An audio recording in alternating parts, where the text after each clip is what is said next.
Hi guys, നമുക്കൊരു പ്രവേശനോത്സവത്തിന് പോയിട്ട് വന്നാലോ? പ്രവേശനോത്സവവും സെൻഡ് ഓഫ് ഒക്കെ ഒരുമിച്ചായിരുന്നേ. എൻ്റെ മോൻ പഠിക്കുന്ന അംഗനവാടിയിലാണ് ഞങ്ങൾ പോയത്. നമ്മൾ ചെന്നപ്പോൾ തന്നെ അത്യാവശ്യം നല്ല തിരക്കൊക്കെ ഉണ്ടായിരുന്നേ. നല്ലൊരു എക്സ്പീരിയൻസ് ആയിരുന്നേ. കാരണം എന്ന് വെച്ചാൽ പണ്ട് നമ്മൾ പഠിച്ചിരുന്നു, ഇപ്പം നമ്മളെ മക്കളെ നമ്മൾ പഠിക്കാൻ കൊണ്ടുപോകുന്നു. അതൊക്കെ ഒരു സ്പെഷ്യൽ മൊമെൻ്റ് പോലെയൊക്കെ ഫീൽ ചെയ്ത്.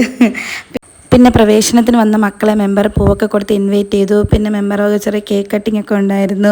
ആഹാ, എന്താ ഒരു കൈയടി. പിന്നെ അവിടെ നിന്ന് പിരിഞ്ഞു പോകുന്ന മക്കൾക്ക് ഒരു ചെറിയൊരു സർട്ടിഫിക്കറ്റും പിന്നെ ബുക്ക് വിതരണമൊക്കെ ഉണ്ടായിരുന്നേ. അത് കിട്ടിയപ്പോൾ മക്കളൊക്കെ ചിരി നോക്കിയേ. പിന്നെ പായസമൊക്കെ കുടിച്ച് ഒരു ചെറിയൊരു അവയർനെസ് ക്ലാസ് ഉണ്ടായിരുന്നു. നല്ലൊരു ക്ലാസ് ആയിരുന്നു. നിങ്ങൾ ഈ വീഡിയോ കാണുന്ന പോലെ തന്നെ അത്യാവശ്യം നല്ല ആളുണ്ടായിരുന്നേ. പിന്നെ മക്കളെയൊക്കെ നല്ല അടിപൊളി ഡാൻസൊക്കെ ഉണ്ടായിരുന്നു.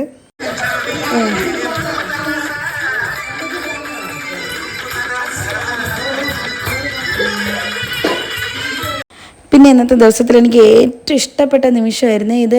പിരിഞ്ഞു പോണ മക്കളെയൊക്കെ ചേർത്ത് നിർത്തി ഉമ്മയൊക്കെ കൊടുത്തിട്ട്, മക്കളെ ഇങ്ങനെയാണ് ഇനി ആഹാരം കഴിക്കേണ്ടത്, പെൻസിൽ ഇങ്ങനെ പിടിക്കണേ, അങ്ങനെ പറയരുത്, ഇങ്ങനെ പറയരുത് എന്ന് വെച്ചാൽ ഞാനതിൽ മനസ്സിലാക്കിയത് പേരൻസായ നമ്മളെപ്പോലെ തന്നെ നമ്മുടെ മക്കളെ ഏറ്റവും കൂടുതൽ നന്നായിട്ട് അറിയാവുന്നതാണ് ഈ ടീച്ചേഴ്സിന്.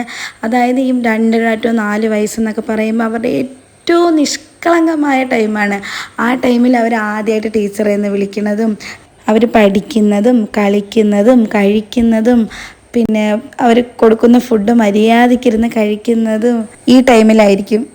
ഓരോ വർഷം ഓരോ മക്കൾ ഇറങ്ങുമ്പോഴും ഈ ടീച്ചേഴ്സിന് വല്ലാത്തൊരു വിഷമമായിരിക്കും അല്ലേ. ഇതാണ് കഴിഞ്ഞ ദിവസം മക്കൾക്ക് വേണ്ടി വാങ്ങിയ ഒരേപോലത്തെ ഡ്രസ്സ്. പിന്നെ ഇന്ന് പുതിയ അധ്യയന വർഷത്തിലേക്ക് കടന്ന എല്ലാ മക്കൾക്കും ഈ അമ്മയുടെ വക എല്ലാവിധ ആശംസകളും.